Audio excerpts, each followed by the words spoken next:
Do me a favor. I want you to imagine yourself right now. You might be broke, you might be overweight, you might suck at school, but all in all, there is a silver lining. Because if you clicked on this video, it means that you want to change, which also means that you're someone worth saving.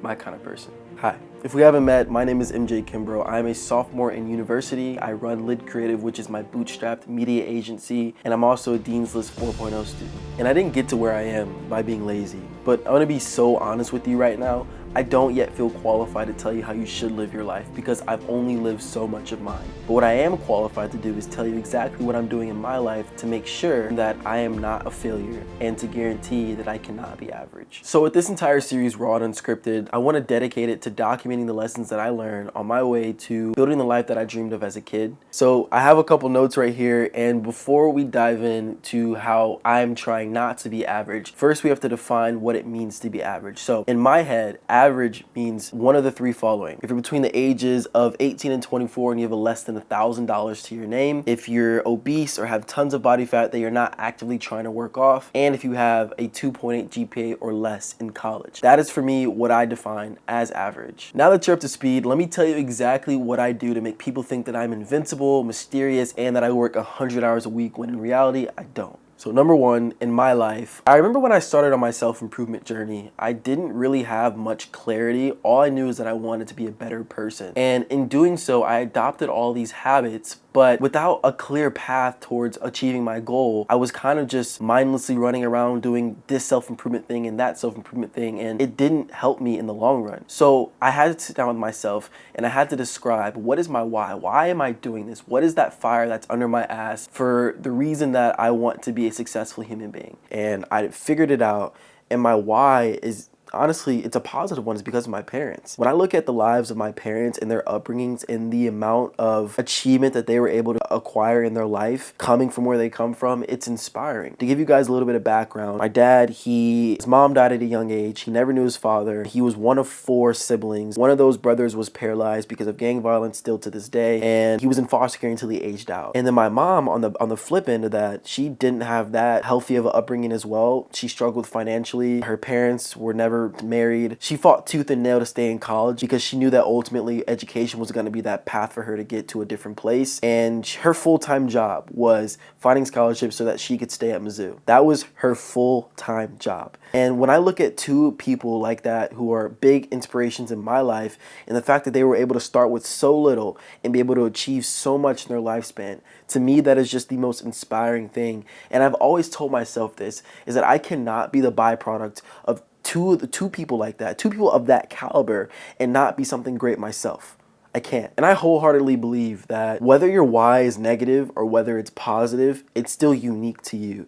And whatever it is, use it. So that was thing number 1 that I did, was identifying my why, my reasons for being, my reasons for wanting to be successful. However, that only allowed me to go so far because now I knew where I was directionally correct, but I needed to understand the blueprint for how to get there. And for me, that came in the form of priorities. And when I say the word priority, I don't mean it the way that the rest of Gen Z means it. I mean that in the wake of X, nothing else matters. So I'm gonna list off my priorities from top to bottom, and that means for me, in the wake of this thing, nothing else on the bottom of these lists matter. So number 1, my health. Number 2, family. Number 3, school, business, personal brand content, and then personal things / the college experience. So when it comes to my health, I understood that in order to not be average, I had to position myself in a way where I could have the physique that I wanted to and also consistently work out that was beneficial to my overall health. So for me, that came in the form of going to the gym consistently and sticking with the gym. When I first got to school here, I saw one of my friends go to the gym and I was like,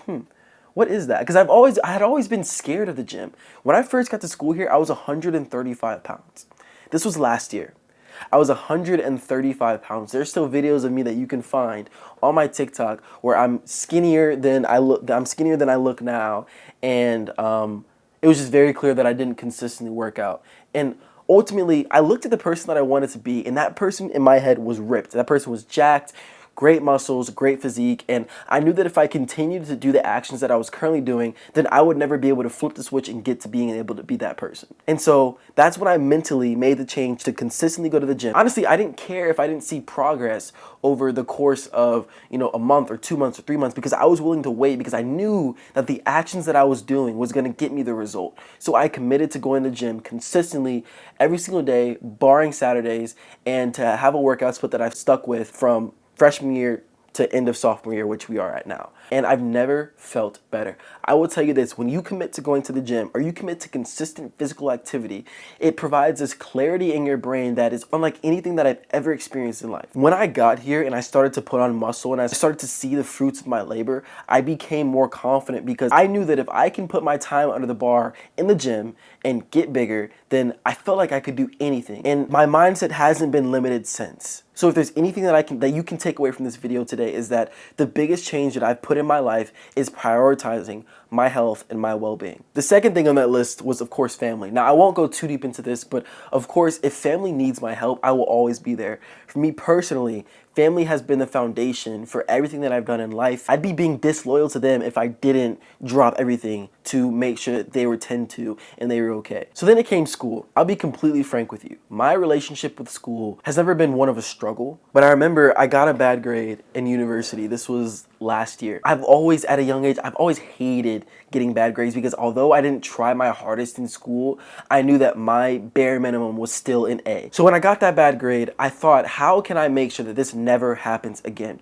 And I looked at some kids who were all in on school and who were all in on their academics, and I said, what are some things that they do that I am not doing? What are some things that the kids that got a good grade on that test did that I did not do? And one of which was studying outside of class. When I first got to school here, everybody told me, yeah, for every 1 hour of class, you need to study 2 hours outside of class. That has never really served me more than just as an annoyance. So I do what is required for me to get a good grade. And that's when I committed to studying 2 hours a day, every single day outside of class. Now, granted, you cannot do that if you're a bio major or a chem major, you're on a pre-med track, pre-law track, etc. You're gonna have to study. That's gonna be the bulk of your life, because that's gonna catapult you into your career. So for me, 2 hours a day outside of the 3 hours of classes that I have works well. It reinforces the material that I've already learned in class, and then it allows me to give myself extra time to practice. So if there was anything that was unclear with the professor or the way that they explained it, I can go back and actually test my knowledge and make sure that I understand the concept. If you're a chem major or a bio major or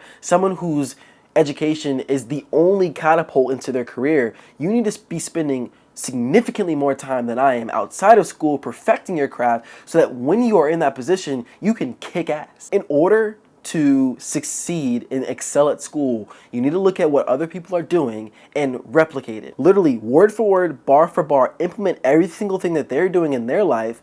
Do that thing, and once you get the same result, or if not a better result, then you can put your little MJ twist or Timothy twist onto it. So for me, next came business. Anyone between the age of 18 to 24 who has less than $1,000 to their name in their bank account is average. 31% of those people in that population have $0 in their bank account. So that's a third. I say that statistic, but you're not gonna change that tomorrow. You're not going to be a millionaire tomorrow. Beginning of last year, I started a company. I made a video about it called Kim's and Digital, and it was essentially a agency that specialized in lead gen for realtors. And I had done a little bit of freelance work on the side, trying to understand how to run paid ads, trying to get a couple people to pay me a couple $100 a month just to either give them some audits on their marketing campaigns, or to actually go in and fix their marketing campaigns. And ultimately that business failed because I didn't have the skills yet to be able to A, deliver all my promises that I was making to these prospects, and B, keep them happy, which led me into my next business, which is called Deal Hub. I thought, it can't be me. I cannot be the problem. I'm too smart. I'm too this. I'm too great. So it has to just be the model or the niche that I'm going after. So I essentially started a new company called Deal Hub, and it was the same exact service, just a different consumer base, so a different niche that I was targeting. And that business, guess what? It failed. All I was focusing on was more clients, more responsibility, and more work. When in reality, I did not have the foundation to sustain any level of more in my life. If that's all you're focused on and you're not trying to supplement that with trying to grow adequate skills, then the highest building that you can build, the tallest building, is gonna be the height of a motel.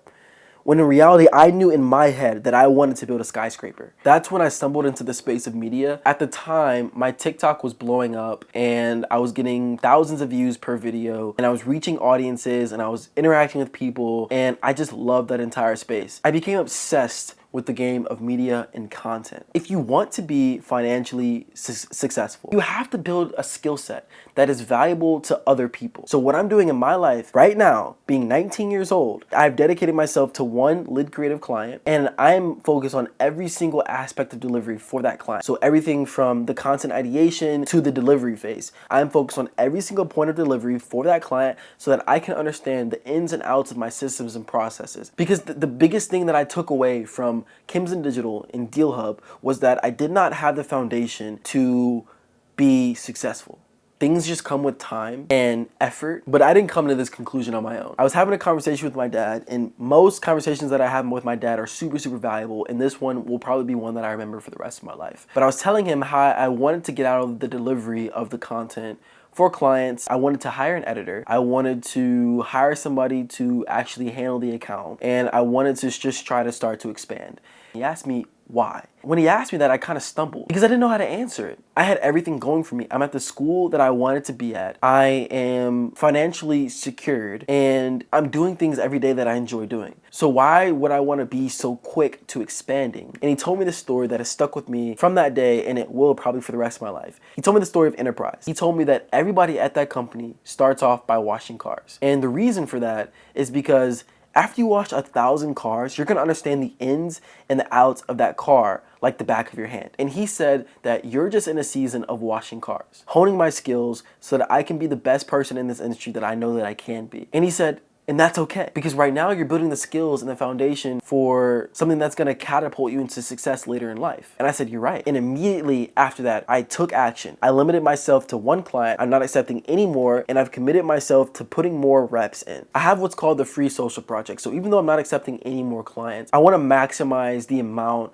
of energy that I'm putting into it. So the free social project is just my way of helping people create content for free. I have a goal to get 100 people to sign up. I'm limiting it to 3 videos per person, and that is 300 videos total that I'm going to have to do. And yes, that is going to be tough, but guess who's going to do it? Me. Because there are no shortcuts for me, and that's just how I want to live my life. And I know that on the other end of me completing 300 videos, I will be a better person for it. And that's how I'm going to maximize my earning when I'm in that season of life, because right now I am learning, and that is okay. The way that you could apply this into your life, start right now, not tomorrow. Start researching something, get really good at it, become obsessed with it, and it'll be unreasonable for you not to be successful in the future. And granted, most people who have heard the way that I prioritize my life, the way that I organize and structure the things that I do not agree with it. And that is okay, because most people do not want to go where I want to go. So if there's anything that you can take away from this video, is that you stop being average the second that you get up, throw stuff at a wall, and see what sticks. The biggest message is that you don't need a year to do that. You can start right now. So start today and change your life for the better. As always, I am rooting for you. Peace.